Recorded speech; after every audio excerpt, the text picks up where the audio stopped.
This is WWE superstar Drew McIntyre, and you're listening to the WWE Podcast. The champ is the one that everybody wants, me. Becky Lynch is going to WrestleMania. Claymore! Austin 316 says I just whipped your ass. This is my idol. You're going to acknowledge me. All right, everybody, guys and girls, welcome back to another edition of the SmackDown Review right here on the WWE Podcast. As always, I'm one of the hosts here of the show, Michael Ritter. You can find me on Twitter at Michael5Ritter and on Instagram at MichaelRitter5. Also the host of the Football Function Podcast, available on all of your podcasting platforms, including the one that you're listening to this show on. Joining me on today's episode, as always, my co-host here, John Carrasco. John, how are you doing, bud? I am doing pretty good, man. Appreciate you having me and everything like that. Of course, it's a smooth transition, but I'm here to knock out this show with you and everything like that. So, yeah, let's rock it out. Yeah, I mean, last week coming off of, the heels of WrestleMania, it was a pretty impactful SmackDown. Like, there were so many debuts, I guess you can say, or just call-ups, whatever. Newcomers coming to SmackDown. It made it interesting. I mean, this episode completely different. Number one, the elephant in the room, no Roman Reigns. Like, that automatically is going to make a show go from, like, a very interesting, 5-star show to, like, whoa, this is, I mean, it's keeping me interested. I'm actually watching it, but it's not necessarily anything to write home about. That's kind of what I felt this episode was. Relied heavily on the tag team storyline, the Unification, kind of, continuing that, having RK Bro show up on the show. So there were some good things that you can take away from this, but I feel like even like the debuts that we got last week, those people, instead of getting more of an introduction, we pretty much took like a little bit of a step back, with Gunther. Yeah. They basically just showed him from like a remote location, whatever, a pre-recorded video package, whatever, kind of same thing, Raquel Rodriguez in the locker room with Natalya and Shayna Baszler. She, just was basically getting disrespected. You can tell that that's likely going to be the two women that she feuds with first, clearly in the babyface role. But, I mean, I just feel like we could have gotten a little bit more from them. I mean, who knows kind of what they had in store before Roman Reigns. I mean, I don't know if it had to do with Easter coming up this weekend, if they just basically decided to give us like a middling show, a mediocre show, I guess you can say. Just not terrible. I'm not like, complaining about it or anything, but I mean, it is what it is, just coming off of last week's show. I don't feel like this show really lived up to those standards, or I guess the bar that it was kind of set last week. You thought maybe, coming into this quote unquote new year after it's WrestleMania, I mean, it's a new season pretty much in WWE. And they like to experiment with new stuff. So I thought that maybe they were going to give some of those call-ups a little bit more of a push. And that wasn't the case. But I don't want to get impatient. Now, this is just 1 week after they came up. So, I mean, I know the roof isn't falling in or anything like that. It's not the end of the world. Could get more stuff. I mean, like I just said, Roman Reigns wasn't on the show for crying out loud. So, I mean, clearly this was a show that I feel like they really, I guess, cruise control. Autopilot is a good word to describe. But do you agree with me on that? Am I kind of a little bit out of left field on that one?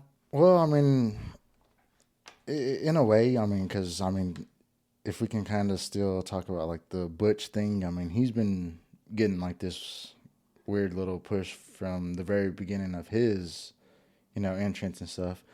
But on the other hand, it's kind of getting to where it's kind of, like, annoying, like, this dude, he's just trying to, I don't even know what the heck now. He's just a vicious little guy, just trying to get some type of attention. Sorry, but I'd rather see Gunther come out, I guess, rather than him a little bit more often. So I mean, I'm kind of with you on that. Yeah. Yeah, and we even kind of talked about it off air, just how Gunther. I even tell you, it was like a couple days ago. I said it'd be crazy for them not to feature him. After bringing him up, like it'd be crazy for them not to, utilize him, having him on the roster. And it's not like they just completely didn't do anything with him, but they, all we got was a video package. Yeah. And he really didn't say a whole lot, but it did keep you, intrigued with the character. You do want to see more. I guess that's the one thing you could take from it, is it left you wanting more. But anyways, I guess we can go ahead and just get into the show. I mean, this was a, like I said, if I were to rate it, I'd probably give it a solid, just 3 out of 5 stars. Nothing too crazy, nothing to write home about. Not Okay. I don't know really what tier I would put it in, like just other than like the one that we saw just last week. Obviously, I don't want to be too much of a prisoner of the moment, but I mean, we've seen some decent SmackDowns, especially before the recent draft when the roster was loaded, where I feel like SmackDown was delivering 4 to 5 star shows on a weekly basis, kind of whenever the Bloodline storyline was kind of just getting going. The brand split was still somewhat intact. Now it's pretty much all bets are off. We're swimming in these waters and I don't really even know what to expect. But I guess things are going to kind of unfold as we continue. But this SmackDown that we're going to be covering aired on April 15th, 2022 from Worcester, Massachusetts. I know I probably butchered that. I mean, I don't know if I said it right. But, I mean, it's definitely, it was one of those words that I was like, I've done this before with cities in the past where I've had to, really think hard before I came on the show and actually butchered it. This could be one of those situations. I'm not 100% sure, so if you know the name or if I'm, absolutely sounding like a stooge here, definitely let me know. But, like I said, the show took place on April 15th, 2022, and they were kind of definitely floating the no brand split line today, having RK Bro start the show. I was like, well, don't really get to see these guys, especially on SmackDown. I haven't seen them on SmackDown in forever. Hell yeah, let's get these guys out here and see what's going to happen. And that's kind of what they do. They go out there. They call out the Usos basically saying, hey, you guys came to our show and you wanted to issue a challenge to us. Well, here we are on your show. Now come on out here. It's pretty much what Randy Orton said. He ends up, cutting an immaculate promo. The Usos cut one first. Jey Uso kind of steals the show there on that one, talking about how they're the ones, all that good stuff. I mean, it was nice little, pre-written, not just off the cuff. There's nothing wrong with that because it came out smooth. It was good stuff. But I feel like Randy Orton was more so like, all right, I got some bullet points I want to hit, but I'm pretty much just going to go off the dome as far as like what I'm going to say whenever we actually get out there. And that's kind of what happened. I mean, Jey Uso basically just told them, yeah, we do want to do this because we are the Bloodline. We're going to get all the gold, this and that. And we've heard the shtick. It's just worded a little bit different every week. Randy Orton just has to remind them, though, exactly who he is. He kind of says, hey, I've been breaking records for over 20 years now. Let me just remind you guys of that. And they essentially accept this challenge. It ends up being announced for next week, officially on Monday Night Raw, so I guess 3 days. We're going to get this tag team unification match. And I'll ask you about the segment because obviously they end up leaving, the Usos that is. Orton and Riddle get up on the top turnbuckles, and then we get a little bit of a cheap shot from the Usos on Matt Riddle, which does set up our main event of this show. But number one, what'd you think about this segment? Number two, who do you think is going to win the unification? Well, this is great. Of course, seeing RK Bro come over to SmackDown and everything, just because, like you said, I haven't seen him on SmackDown in a good amount of time. And it was, like you said, that freaking promo that Randy cut, bro. It was just veins popping out of his neck. It was just forehead. Great. You could tell he was actually like bringing like a lot of energy with it and everything. So, he definitely, like you said, put those bullet points, put Usos on game about his past career and everything. So, can't argue with him, Yeah, and I love this version of Randy Orton, honestly, because he's motivated. You can tell that he actually wants to do what he's doing. There's times, especially like when I started watching wrestling again back in 2014, I was seeing a version of Randy Orton where it was more so like, you want to talk about autopilot. He was kind of just, too cool for school. I've been here, done that. It's kind of a new era. I'm one of the older guys. Really wasn't sure exactly how it was going to go. He was dealing with a little bit of injuries. Like, he kind of, had to take some time off at some point. Gotcha. But now that he's been back consistently for, the past, 4 or 5 years, I'm not really sure exactly how long it is, but full time for the past 4 or 5 years, he's been pretty consistent, having some pretty good spots, pretty good programs. Like with Edge, definitely comes to mind. The program that he had with The Fiend, another one comes to mind. And obviously this tag team with RK Bro. I feel like this is kind of the thing that is completely blowing the expectations out of the water. This was supposed to be like a one-off. Yeah, the fans like it. It's kind of funny. You could easily catch on to it. But, dude, I feel like Matt Riddle has something that is like sparked a fire in Randy Orton that's almost like made him go to the fountain of youth, where he's starting to, backtrack a little bit, and he's starting to be young Randy Orton again. You see those promos, he's referencing his past accomplishments to remind you, hey, I'm that dude still. I could do this. just because I'm getting up there in age doesn't mean that my talent is deteriorating at all. And I feel like Randy Orton's still one of the best in the business, and he could put on badass matches whenever he wants to. And, I mean, that's if you're into the actual bell-to-bell stuff. If you want to talk about a program, if Randy Orton's invested, he's going to give you the build-up. He's going to make you actually feel something and make the program feel meaningful. So that's something that I really like about Randy Orton, and this version of him, you could tell that he's really into it, and that's just something that I like. But we will continue on here, and we'll move on to the next thing that happened in the show. Okay, yeah, I do like that. But, yeah, let me go ahead and drop off my little... Your prediction. My prediction, yeah. I mean, I wasn't trying to fast forward and everything, but, man, I still just see Usos, you know. I mean, of course, I mean, it's kind of hard to believe, you know.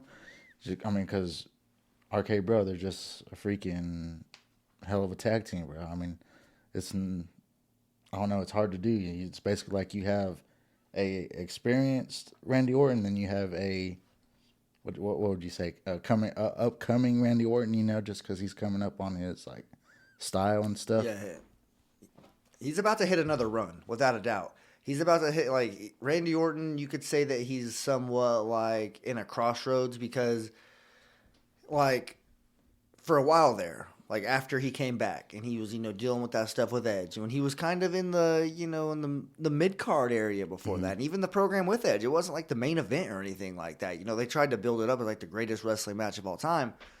Obviously didn't live up to those expectations. I think Edge might have actually gotten injured, if I'm not mistaken, in that match, but, I mean, I don't know for sure. Could be wrong there. But anyways, I agree with you. I don't feel like it's the time right now. If you were going to put the unification, like the unified tag team belts on Orton and Riddle, that would mean that you have big plans for them as a tag team.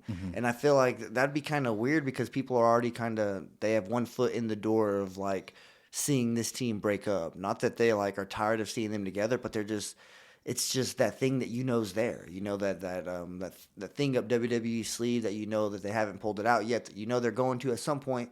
Now, people are kind of, you know, speculating maybe it's going to be Riddle that turns on Orton instead of vice versa. But I think that there's still a little bit more juice to be squeezed out of this tag team. Like they've already overachieved. You could pull the trigger on the split at any moment and still feel like we did our job and that thing blew the expectations out of the water. But just look at how they were like reacted to tonight on SmackDown. Not even their show. I didn't know they were going to be there. I don't follow WWE on Twitter just because of the spoilers and all that stuff. So I tried not to really look at it for social media. Obviously, the Discord, it'll keep you updated on like what's going on. But I didn't know that RK Bro was going to open the show. So I was very thrilled for that. And that just tells me right there the way I felt, the way the crowd was reacting, how they blew that program out of the water. 100%. They got something going, and they have options, to say the least. But I do think that the Usos are going to get those unified belts. I mean, it just makes sense. The storyline's kind of writing itself at this point. Roman Reigns has his. Now they're trying to just unify the tag team belts. I don't know what they're going to do. I mean, I know that Sasha Banks and Naomi kind of, like, referenced it a little bit. Like, they didn't, like, say anything. They just kind of said, like, the men's tag team division are trying to unify their belts and basically copy us and do what we've been doing, which is running both brands, pretty much. It's not word for word, but that's pretty much what they said. You know, Sasha Banks, Naomi, Backstage. And I guess that does transition a little bit into what's next. Naomi versus Ria Ripley. And I will say, we saw a little bit of a backstage interaction between the actual two tag teams before the one-on-one match. They keep putting purple lights behind Rhea Ripley. They keep putting him in the backstage. Go back and look. Since the whole I'm pissed off at Liv Morgan, I leave the ring. Anytime we've seen Rhea Ripley backstage, there's been purple lights behind her. I'm reading into it. It's inevitable. She's going to eventually join this faction. I don't know. This thing's kind of starting to speed up. You know, the whole Damian Priest, Edge stuff. It's starting to go from like 0 to 60 real quick, you know, as far as like what this team is somewhat capable of like doing and all that stuff. So Rhea Ripley, you want to be careful. You know, you don't want to make her or Alexa Bliss her. Whereas you pair her with the Fiend's gimmick, which also took off very, very fast, to the point now where what the hell do we do with her when she comes back? You know, she's basically attached to this Lily persona, which is, you know, a branch off of the Bray Wyatt stuff. Obviously, Bray Wyatt not with the company anymore. I'm sure they eventually want to completely, wash that away, get rid of it. Bliss is off TV right now, but I mean, I was just at WrestleMania with the Access Superstore and all that stuff. There's Lily merchandise. Like, they're still trying to, squeeze every dollar that they can out of that gimmick. But anyways, I mean, I just don't really know if Rhea Ripley is going to go down that same path, tying herself to Edge. I don't know how this is going to be. Now, I've said I'm on board with this version of Edge. I'm fine with, him cementing his heel character and, being he's a method actor. He's an absolute, he dives into his characters that he does. So, he's going to go all in. I don't feel like it'll be Edge's fault. It's just, how is the crowd going to, accept it? How are they going to react to, the promos and all that stuff? You see him kind of booing them, basically saying that they're not interested, almost taking over Damian Priest's promo a couple weeks ago. So, we'll see how they react. But, I mean, that's kind of just one thing that I wanted to get out there is it's inevitable that Rhea Ripley's going to join their group. I just I'm hesitant about it. I am. And I kind of, I was on board saying, all right, you can see this fit from a mile away, Rhea Ripley joining this faction. But now that it's actually coming to fruition and we're kind of seeing the Edge character and that stable start to actually develop a little bit, I do have questions on whether or not, once it actually happens, how successful it'll be. And I'm not saying I doubt it, but I'm not going to, be quote-unquote all in right away.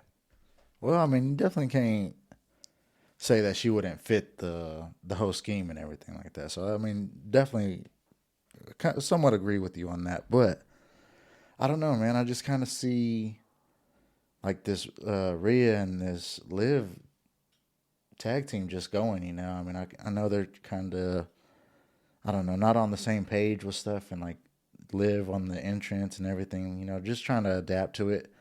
But I mean, I kind of feel like they they support each other in different ways, so I don't know. I think it kind of benefits them to stay together in a way, I guess. But I don't know, man. I'm definitely not used to seeing Sasha and Naomi with the belts yet. That's going to take a couple weeks for me just to get into my head, I guess you could say. I mean, just because how fast they came together and everything. So I don't know. I'm definitely not mad at it, but I don't know, man. I just don't. I don't know. I don't see a split between Rhea and Liv for right now. Yeah, just for right now. I guess we'll see. I mean, I feel like it's coming sooner rather than later, but at the same time, I thought it was going to come very, very soon. Yeah. So who knows? I kind of saw it. I guess you could say, just getting the mad and everything, but I don't know. I just don't want to see it happen. Let me just say that. Nothing wrong with that, definitely. Because, I mean, what's going to happen with Liv after that? She's going to fall into the abyss. Who knows what's going to happen? She might end up, joining the whole Dana Brooke 24/7 title, program, whatever the hell that's going on. I don't really pay a whole lot of attention to that. I know, but I mean, if you're falling out of this program, especially, getting buried in this situation where your partner is going to be turning on you, I don't really know if I'd be too optimistic for Liv going forward. But as far as the match goes, Naomi versus Rhea Ripley, I feel like on paper this is like a pay-per-view match. This is a badass matchup. Sure. These are two hosses. If you want to talk about just the female version of that, they bring it for sure. And it was a pretty good match, entertaining to say the least. Naomi does hit a full Nelson. She tries to go for a pinfall. Rhea kicks out, ends up getting her with the Riptide, and picks up the win. So Rhea Ripley comes out victorious. Is that the outcome you wanted? Well, I mean, definitely not mad at it. I mean, I didn't have a winner or, anything chosen in my head at the beginning of this. So I was just kind of just rolling with it. So, I mean, for Rhea to win, I mean, it's good, it kind of gives them the momentum that they need to keep on going, So, I mean, definitely wasn't mad at that. Yeah, I mean, it makes them feel like a worthy opponent. It makes them feel like, all right, these people are credible. They just beat one of our, tag team champions, number one. Number two, I don't feel like, despite being the champions, I don't feel like this loss can hurt Naomi. She's pretty much bulletproof at this point. She is what she is. What you see is what you get. You already know what it is. So I feel like a loss would have definitely hurt Rhea 100%. She's on her way to do something pretty special here, hopefully, so you don't want to see her lose just a random match to Naomi, despite, her being a champion. It's not too bad losing to a champion, but either way, if you're on your way to, hitting, a heel turn and all that stuff, you want to be as dominant as you possibly can. But yeah, Rhea Ripley picks up the win here as expected. Up next, we get a backstage interview with Happy Corbin, and he pretty much just continues to bury Madcap. I will say though, dude, you've been on the Madcap train. Yeah. You were on early, so you have a nice little comfortable seat on this bandwagon. But they better make some room, because I feel like after not only his promo that he cuts tonight, but him picking up that win and all that stuff, which we'll get to that. But I feel like that bandwagon is going to get a little bit crowded. But I mean, Corbin pretty much just, his usual stuff, always blaming somebody, all that good stuff. I mean, talking about Madcap and how he's just an easy guy to laugh at. Like, that's the whole reason why he kept him around, and, just all that good stuff. But Madcap Moss does get a little bit of he gets a chance to respond, I guess, to the criticism or the poor words that Corbin said to him. But the interviewer was weird here. It was Drew Gulak. This was kind of strange. I'm not sure if you're familiar with Drew Gulak. He's a wrestler. He's been on the main roster. But he is apparently making a switch to being a correspondent. Not 100% sure if that's actually what's happening here, if it's full-time, or if this is just part of a program, a storyline that's starting. Not really sure. He could be doing the Sonya Deville route, eventually going to become a official role. Who knows? Definitely avenues that you can go down there. But he was the one who gave Madcap that interview. And Madcap basically just blames Baron Corbin. Like, hey, I was hanging out with Baron Corbin, and when you're hanging out with a guy like that, you want to write jokes for him. That's why all my jokes sucked. So, it's pretty much just blame Baron Corbin. And then he has a match with Humberto Carrillo. A lot of, telling people to kiss my ass in this match. I noticed that, just going back and forth. I will say it was funny, that little where he says that he was going to put his ass in the kiss cam, and then you turn around and he has that little face. That was pretty funny. I'm not going to lie. Even Caleb downstairs got a nice little chuckle out of that one. But, yeah, Madcap Moss hits the punchline and then gets the win on Humberto. But did you see the part where, Garza was, scolding him after the match, where he's kind of you just lost to him. Yeah. That's a joke. Mm-hmm. They don't show that. They don't show the camera on that specifically, unless, they have plans, And I hope not. I hope I'm just they're doing this to try to, make the tag team look a little bit stronger, whereas saying, hey, this was a joke loss. It shouldn't have happened, all that stuff, and that they're actually, mad at each other for it. I hope this isn't leading to them splitting up. They're a good tag team. I have actually, pretty good expectations and high hopes for this tag team. So I really hope that they're not breaking up. But, what'd you think about the Madcap Moss and just everything in general with, this segment? Well, basically, like you said, man, I've been on the train from, very early, so I'm definitely happy to see him, strive, So this is good for him and everything. So basically, I'm all for it, Anything that they got kind of coming for him, I hope he kind of, takes advantage of it, kind of just, keeps moving in a strong way, So, yeah, like I said, I'm here for it, but I don't know, man. Angel, kind of giving him that little pep talk in the corner, like you were saying. I wouldn't say a pep talk, more of a lecture, I guess you could say. But I don't know, man. I kind of want to see Madcap more, or go more in the singles direction. I know, kind of dealing with a tag team, cousins and stuff like that. But I don't know, kind of put him up there with some bigger guys. This dude's freaking a good performer, strong, freaking athletic. Got charisma. Yeah, so I think he can he goes around, a couple rounds, I guess you could say, with some pretty big names. Yeah. I think you're onto something, though, especially as, no doubt he's on his way to a singles run. Mm-hmm. I feel like that's inevitable, 100%. It's almost like they don't have a choice, you know? And it's almost similar, him and Boogs are, they look similar, and they're kind of I feel like they both were on similar trajectories before Boogs obviously got hurt, but now Madcap can benefit from that. That's double the opportunity. He can, take off here, get over with the crowd, and while Boogs is dealing with the injury. Now that I know that they're, not necessarily paralleled at all, but I just couldn't help but notice that they were both on SmackDown, both kind of getting more and more airtime as we got closer to WrestleMania, and now, Madcap going into a singles role looks like getting a little bit of a push here, so I'm definitely happy to see that for Madcap. Oh, yeah. I'm definitely all for this, man. So whatever they got coming for him, show it. We can transition a little bit here to Drew Gulak. He kind of interrupts a little conversation that's going on backstage between Charlotte and Adam Pearce. And he just basically walks up and says, hey, can I get some feedback on my first interview? You know, I mean, did you think I did well? I mean, is there anything I need to improve on? This and that. Charlotte Flair's like, I mean, are you kidding me right now? Like, who the hell is this dude over here thinking he's going to interrupt me when I'm trying to get to the bottom of some BS that's going on with Adam Pearce here? So that's number one. Drew Gulak got a big pair on him if he, you know, is going to walk up and interrupt, you know, Charlotte Flair. And we find out why here a little bit later. But him interrupting Charlotte does end up earning him an interview with her out in the middle of the ring. So he's going to get another chance to impress management or whatever as a correspondent. But anyways, he asked Charlotte Flair if she's concerned with Ronda Rousey's submission game. And Charlotte basically says no, and that she declined Ronda's challenge last week for the I Quit match because she really doesn't want to humiliate her, because she said, like, look what she did at WrestleMania whenever she lost. And I guess there's like some rumors of her like getting pissed off and leaving, all that good stuff. I'm not really sure how much truth is to any of that, but I really thought Charlotte was about to reference the UFC stuff when she says, I didn't accept the I Quit match because I didn't want to humiliate her, because look what happened whenever she lost in UFC or whenever she tapped out, whatever the hell happened.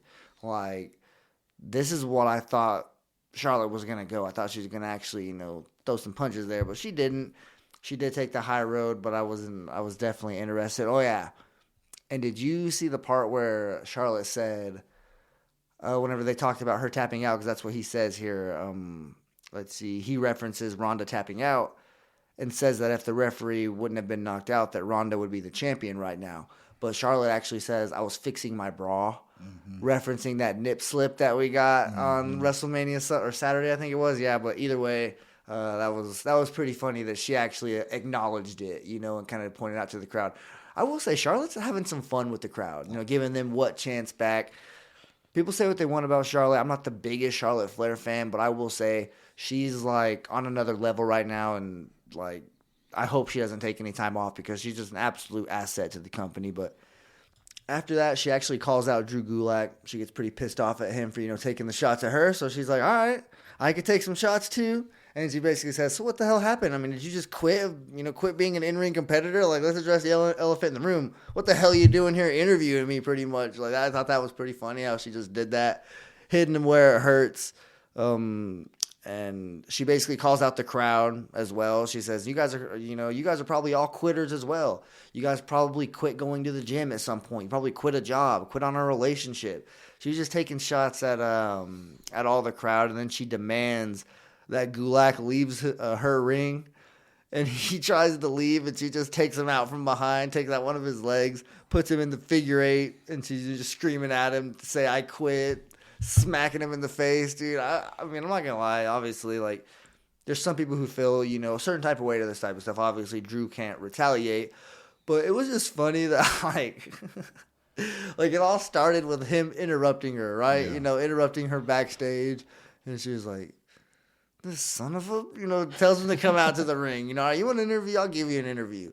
All along, she just got this planned, and just like the fact that she just cheap shot him from behind, put him in the figure eight. Like, I enjoyed this. Like, obviously, this was a funny segment. What'd you think about this? Well, man, yeah, it was entertaining for sure. And I know I said this at the beginning, man, but. Or like not like in Charlotte and everything, but she's starting to pull me in, bro. Yeah, like, they do that. It's Kevin crazy. Owens got me. It's crazy, just like I don't know, just like maybe just like growing on me, you know, watching her every freaking week, basically, you know. But yeah. I don't know. It's just like, of course, I don't like Ronda, so I mean, you know, I'm definitely on her side. So I guess that's kind of like a.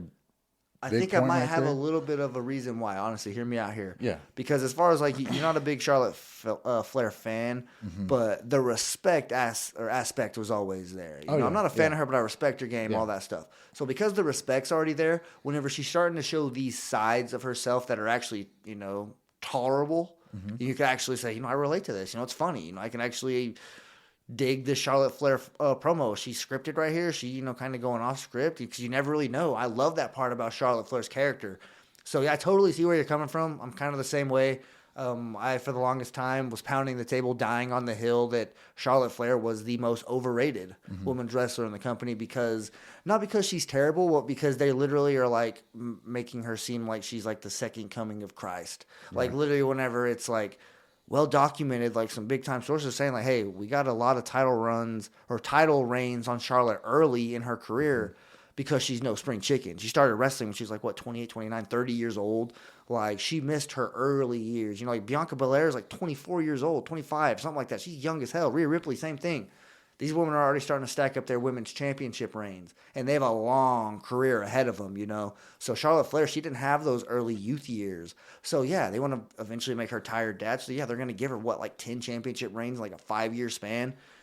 Pretty wild. But that's the thing is that was always kind of my argument is like, yeah, you can get booked into the Hall of Fame. You can get booked to win championship after championship. What you can't get booked, or I guess somewhat you can, but I mean the eye test, you know, watching somebody go bell to bell in the ring. That's my argument with Ric Flair. Yeah, he's a hell of a wrestler, but he needs those 16 championships to be mentioned as like one of the best of all time.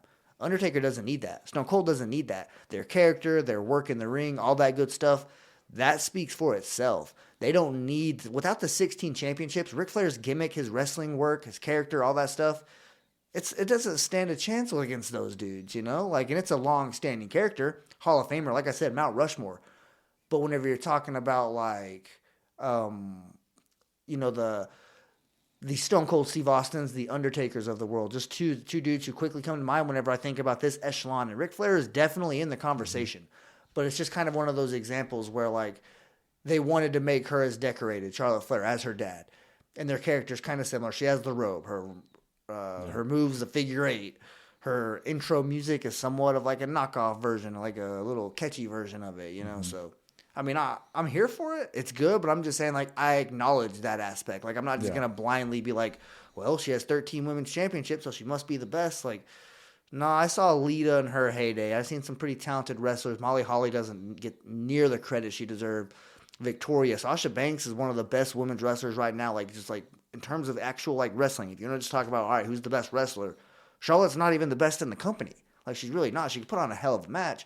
But, I mean, see, this gets me on a little bit of a Charlotte rant. We're kind of talking good about her, but here we go. I'm starting to reveal how I really feel. But like I said, that's how you know I'm telling the truth. You know, I had problems with her back in the day. But anyways, I am looking past it, though. She's growing on me as well. But we'll kind of see how things develop going forward in this whole program. We'll see if she ends up dropping that belt at WrestleMania Backlash, because that match is official. We're getting it. The I Quit match. So that's one you can definitely look forward to, though. But moving on, we get a rematch from last week. The Slobber Knocker. The freaking 5-star classic. No false finish. No sloppy ending. I'm just kidding, obviously. It's the Sami Zayn, Drew McIntyre. It ended last week in a count-out. And we basically get the exact same thing, except this time we get a, you know, huge, passionate promo from Sami Zayn, basically talking about how he's going to, you know, gain the crowd's respect after beating Drew McIntyre straight up with no help, nothing like that.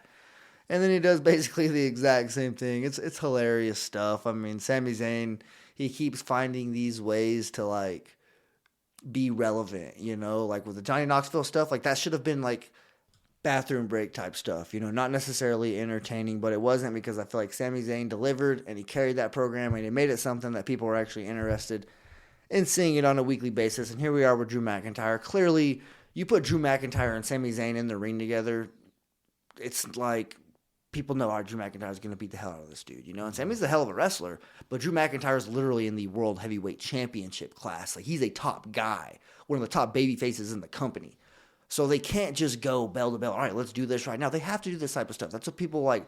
I want to make sure that they realize in this situation is, like, the avenues that they can go with this are very, they're very, like, they're slim to none, pretty much. Because if they give us a straight up match, we're going to see the Claymore countdown, whatever you want to call it, and it's going to be a pretty quick victory for Drew McIntyre. Nobody wants to see that. I mean, if you do see it, it's going to be a one-time thing. You know, it's going to be over. They can't do it next week. Sami Zayn keeps leaving, though. That's the thing. Drew McIntyre hasn't gotten his hands really on Sami Zayn yet. You know, he hasn't actually gotten a chance to, like, Claymore him, pin him 1, 2, 3, and get that actual victory, you I know? was gonna say that headbutt looked mighty. Well, I mean, yeah, he's got some I shots mean, in. I'm not taking nothing away from Claymore, but that headbutt Yeah. looked like it freaking. The Glasgow Kiss, yeah, that bad boy. Drew McIntyre will get you. Say it again. Glasgow Kiss, Glasgow Kiss. Gotcha. Glasgow, Scotland. Yeah, it's just Okay. a little bit of a shout out. You know, he's Gotcha. Drew McIntyre is well calculated. You know, whenever he makes his decisions like that, Mm-hmm. he likes to feel like he's a little bit cerebral whenever he makes those. So I'm a big Drew McIntyre guy, obviously. So, Gotcha. anyways, let's continue on here. Like I said, we're gonna get more of this. Likely going to end at never mind. It's going to end next week because Adam Pearce comes out and he announces that we're going to get a rematch next week where he cannot run away because it's going to be a lumberjack match. I was expecting this to be a steel cage. That's what I was expecting him to say. So whenever he said lumberjack match, I was actually excited. Ooh, I haven't seen a good lumberjack match in a pretty long time, you know. So shout out to, I guess, upper management, whoever actually made this decision in storyline mode or whatever, because I'm looking forward to a lumberjack match. Sami Zayn's not going to be able to run. And we will definitely get an entertaining segment next week for sure. So this will be your first lumberjack match to actually, get a chance to watch, or Actually, be able to fully pay attention to it and everything. Yeah, so I'm totally interested in that. At the beginning, though, I was just like, I don't know, I was already over all this stuff, kind of thinking Drew doesn't kind of deserve this type of punishment in a way, because man, like you said, he deserves to be up there with heavyweight championship, instead of just running around with Sami Zayn, Yeah. I was kind of thinking, just hypothetical, put freaking Happy Corbin and Sami Zayn together, let them freaking, a rat and a clown together. Interesting, Yeah. I don't know, but I don't know. I kind of just think Drew needs to move in a different direction rather than this. But the lumberjack thing that did kind of just turn me around quickly, you know what I mean? I mean, said, I can tell you haven't right seen now, one, so I'm kind of interested just how it's gonna go. Yeah, the fact that you said that. Number one, that'd be entertaining as hell. The Sami Zayn, Happy Corbin, the pairing there, just them two butting heads, eventually turning on each other. That would just be weekly A+ content. But as far as let's see, Drew McIntyre. You said he deserves better than this, essentially. Yeah. I mean, I'm not saying they're just one thing wasting though, them, but yeah, I will say a little fun fact: Drew McIntyre's had 2 championship reigns. He's a 2-time WWE champion. He has been WWE champion in front of a live crowd 0 days. Never stepped foot in front of a live crowd as WWE champion. So that sucks. That's a problem. It sucks there's only going to be one champion, one champion after this whole unification stuff, so he has less opportunity to get one. Mm-hmm. But, man, it's not that freaking hard. Let the dude go in front of some freaking fans, man. I can't believe that this is still a thing. He was absolutely robbed. But, hey, without Drew McIntyre, the pandemic era would have been much, much worse than it was. And it wasn't very, very cool, to say the least. So the fact that Drew McIntyre was, keeping the ship afloat and steering it, navigating us through those waters. Shout out to Drew. Not only intro here on the show, said all the hosts' name, got his action figure up there, seen him perform at WrestleMania. It's safe to say he's in my Hall of Fame of favorite wrestlers. Gotcha. Well, I mean, that's kind of, I don't know, kind of interesting right there. Just never really thought about that, but I don't know, man. On this next one, I was kind of out of it, so I'm kind of gonna have to have you kind of fill me in with it, just because I kind of told you off air and everything that I was having some problems, with the kids and stuff like that. But I mean, yeah, you're gonna have to fill me in on this one. Well, it started out with Ricochet being very, very confident before the match. He had a little bit of a backstage interview type thing, and he said, "I'm not going to lose this Intercontinental Championship. Just watch." And he went to the ring. Him and Jinder Mahal, without a doubt. I mean, number one, that catches your attention. Whenever somebody's that confident and they're so certain that they're going to win, you have to say, okay, this could be swerving us. Expect the unexpected. Ricochet could lose his title here. Didn't want it to happen, but because the show at this point in the night was overall underwhelming, I thought that maybe this could be what they, tried to use as a crutch to make it like a noteworthy show is, hey, we have a new Intercontinental Champion. They've done that so many times, like it's like lazy booking, but that's not what they did here. Ricochet does retain. He, obviously one of the best in the business. High flying all over the place in this match in particular. I love the ending, though. Shooting star press. This is the move that I was showing you. Brock Lesnar injured himself WrestleMania 19, I believe it was. He hits Jinder Mahal with that move, picks up the win. So Ricochet remains the Intercontinental Champion.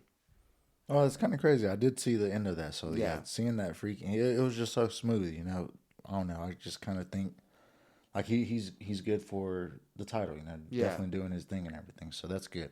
Yeah, he's making that title feel more important than it has over the past, several months because of Shinsuke Nakamura's run. But now that we finally have a champion who's defended it several times and his matches are interesting, I feel like you're definitely moving in the right direction. But one area, or I guess one program that isn't necessarily moving in any direction at all, it's kind of just walking in place. Butch and Kofi Kingston are shown like being pulled away from each other backstage. Now, every single match that we've had, whether it's Ridge Holland versus Xavier Woods, Ridge Holland versus Kofi Kingston, some form or fashion of those two groups going at it, every time the match ends, we're seeing Butch have to be like pulled off of Kofi or Xavier, whoever, just dropping those elbows, beating the hell out of him. And I guess they're finally, they're tired of it. They're starting to retaliate a little bit and get some redemption backstage. And they had to be pulled apart. There were some matches that I saw that were shown advertised for next week. Don't remember off the top of my head which ones they were, but I would not be surprised if one of them was Butch versus Kofi Kingston or some type of, step forward in this stuff. I mean, I could be wrong. Like I said, I didn't see it, but I mean, I feel like maybe they're going somewhere with this. Oh yeah, for sure. I mean, I definitely saw Madcap versus Angel. Yeah. And then, of course, the lumberjack match. That's what they were. So those are the two. Okay, yeah, for sure. The two, Gotcha. I wasn't sure exactly, but moving on here, we get chapter 2 of the story of Lacey Evans. More like emotional stuff. She talks about like her father being like really like aggressive. As far as like mental illness, all that stuff. Going in there, flipping their table over. They have food all over themselves, all that stuff, and how they moved to Texas and. This was crazy. I mean, obviously all the tears that she was, fighting to let out and all that stuff. What do you think about this? Because you don't really know Lacey Evans, like her old character. This is basically your first impression of her, like your introduction. So how are you handling all this stuff? Clearly a babyface. They're trying to make her the ultimate babyface here. I'm actually surprised that they're doing this because like how like real these stories feel, like it's not like PG, I guess you can say. It's not like something that you'd want to show like a 4th grade kid, What are your thoughts on just like Lacey Evans' slow introduction or I guess slow return? Well, I mean, I kind of feel like it's given like good depth to the character and everything, it is. So it kind of gives, that sentimental feel, like you said, the babyface and everything. But I mean, I don't know, man. I kind of feel as if like it's more of like, and I wouldn't say like asking for attention, but then again, I mean, you have to be introduced. It's damn near begging for sympathy to start out of the gate. I mean, yeah. I mean, I would kind of put it in that type of term and everything, but I mean, I wouldn't want to just like take away from it as if, they're doing this just to make us feel sorry for her, So, I mean, I'm kind of just like rolling with it, kind of seeing how they're going to play it out. But I mean, she seems like she's going to be able to, spice it up a little bit. I mean, she seems like she's a strong woman, just going through like everything that she's been through, like through the stories, I guess. And then a Marine? Yeah. I mean, she's a legit badass. You definitely can't say that. I mean, even me as a person, I mean, I don't think I'd be able to just like have any like bad conversation with the Marine, I think you're definitely losing that every time, just because they're more like, level-headed, they can't, not really much pop in and stuff like that. That's why there's no Saints fans that are Marines. Oh, well, but yeah, man, I mean, I kind of feel for her and everything like that, so I guess it's good to see her coming in this, but I mean, I'm kind of like, okay, now let's kind of get off of the sad stories and see what's really going on. Yeah, you know? but you mentioned it though. You said depth to the character. Like you Oh, yeah, literally, yeah. you could have stopped right there because I feel like your point was made. Like, and obviously, you went more in depth. No pun intended. Oh, no, I mean, so yeah, But just I was give just them a saying, full like, detail. that was a great thing to say. Is what I was just trying to say because like. We don't get that ever with anyone, depth to their character. Like, we really don't know anything. Like, what about Naomi? What do we know about her other than, like, she likes to glow, like glow sticks? What do we even know about Sasha Banks at this point? There's not a whole lot. She doesn't get a whole lot of mic time. Now, we know how badass she is. We know previous programs, what she's capable of on the mic. But here lately, it's nothing. We don't see anything from Sasha Banks. So I feel like getting this from Lacey Evans, she's letting you know, hey, this is who I am. This is who I was when I was 8 years old. This is who I was when I was 14 years old. Like, she's going through the whole, the thing here. And I feel like it is good because it's going to get her some following whenever she does finally come out. I'm excited to see the type of programs they do. Like, is somebody going to come out and use this stuff that she's saying against her? Because, dude, that's the thing. Like, you can feel, like, imagine what's it called? The women in the locker room. Yeah, I was gonna say right away, like you just saying that, like imagine Charlotte just going after her right away, like a Tony Storm type thing. Yeah, like that'll definitely put some tears in your eyes right then and there. Yeah, like going at her, taking shots at everything that she said and all that stuff. But it's gonna be some good stuff to say the least. So I'm looking forward to seeing this, continue to develop in the coming weeks. But up next is the main event: Riddle versus Jimmy Uso. Sorry. This is another good one. This intense as hell. Randy Orton out there, Jey Uso out there. This was just one of those matches that had you on the edge of your seat as it was going because you weren't sure exactly who was going to, pull this one out. We saw the Usos, get the upper hand on Monday Night Raw this past Monday. So I had a feeling, like, all right, if we're going to get this tag team unification match this coming Monday, they need to be even. One person gets the upper hand, and then the following time, the other person gets the upper hand. So I kind of knew Riddle was going to win, but I wasn't sure how they were going to get there. The way they did it with that RKO, I freaking love that, dude. Like, that's just...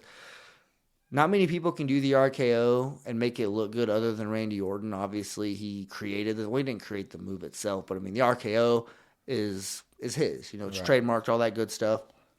Riddle does it on a consistent basis, and he's getting better at it. He can do the springboard RKO, catch him out of nowhere, similar to Orton does. I mean, this tag team, it's how we started the show. It's how we're ending the show. Clearly doing some good stuff. But, yeah, like I said, Riddle wins with the RKO. Yeah. Like I said, man, it's definitely good to see, like, just the experience getting better and better at everything that he's doing. But, man, I wasn't for the win. I was thinking, because Jimmy was getting him at first, I mean, of course, I guess that's kind of like how the build into the match and stuff. And then we come back from that commercial break, and Riddle, he's just bouncing back. I was like, that's exactly what Caleb said. He's like, wait a minute, you were just getting your ass kicked. Like, what happened here? I was like, gosh dang, that was pretty quick, I mean, especially for it to cut, like, getting beat up and then just a straight bounce back to, beating him. Yeah. I was like, it's their formula. They do that crap all the time, man. I mean, I understand, like, it's still going on, like, live and everything, wild and stuff, But it's just so repetitive changes. The way they do it. It's so formulaic. Like, switch it up a little bit. Like, yeah. Like, go to a commercial break whenever somebody doesn't get thrown out. Yeah, somebody, like, gets jumped off. Let somebody get a suplex and get up and just get crunk and say, all right, we'll be right back. And they're in the middle of the match, like that's all we need to see, nothing else. But good match. Yeah, definitely has you interested. You're ready for Monday night. I know I am for sure. I honestly thought that the unification match was this previous Monday. So I was like confused. I was like, wait, what the hell are we talking about here? I thought that's already happened. So I'm excited that we still have it to look forward to. So, I mean, Monday's going to be pretty good. Definitely excited for that match, but definitely want to thank you for joining me. Obviously, a damn good show. Even though the SmackDown itself wasn't necessarily, the best show that you can get, I feel like the review definitely was. So the listeners are going to enjoy it. Maybe a little bit better of an experience of actually watching the show. So if you don't get to watch SmackDown and you are just listening to the show as a way to catch you up on what happened, I feel like we did a pretty good job of that. And you should be up to speed on everything that happened here on this SmackDown that aired on April 15th, 2022. So, John, is there anything you got to say? Any shout-outs, any plugs, any comments, anything at all? I mean, the floor is yours. You have a platform, an open microphone. What do you got? Well, I mean, basically, I kind of just want to close out the show. I mean, wouldn't agree with you on, like, how you say about the show. I kind of was, like, in tune with it. You know, it's kind of like bringing like a lot of like new stuff to me. You know, I mean, I'm pretty sure. You might be a little bit more used to it and stuff, but like it's starting to bring in like all these new superstars and stuff. So it's definitely like keeping me on my edge too. You know, so like not like repetitive. You know, it's definitely like new stuff, new content, and everything. So I can't really say that it was a bad one. You know, I mean, a lot of information taken with like a lot of new people. You know, but I mean, it's fine. I'm okay with it. But I mean, I would say, good show and everything. But I do want to thank you, man. Appreciate you for, allowing me to do this with you every week and everything. So, just want to give you a shout out. Follow my guy, Michael Five Ritter, on Twitter.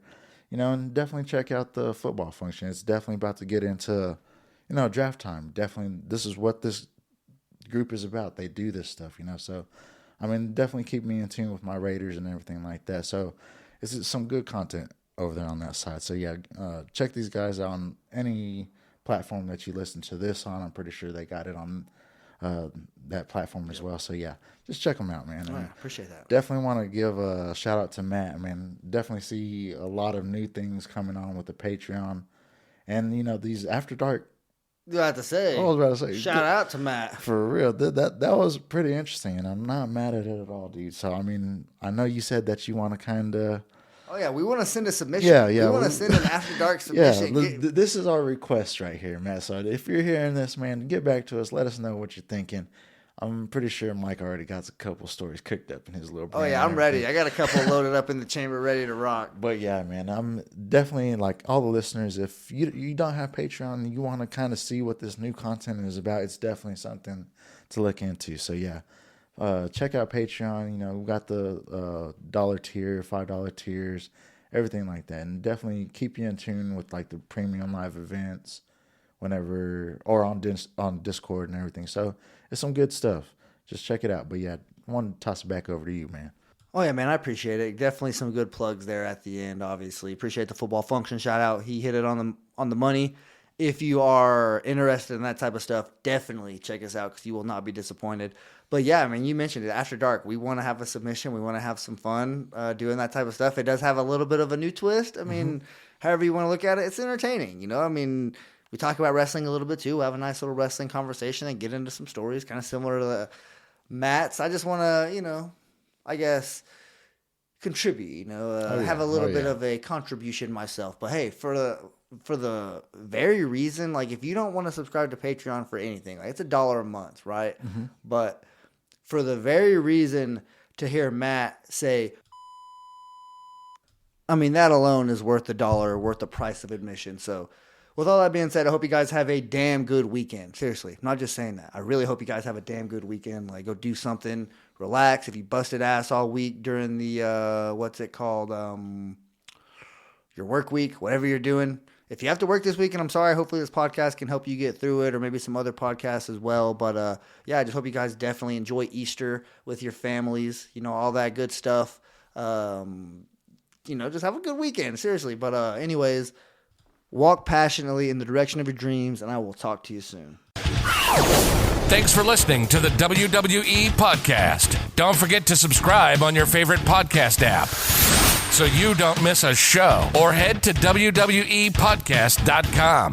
And for all of these shows ad-free, head over to patreon.com/WWE Podcast. Until then, we'll see you next time.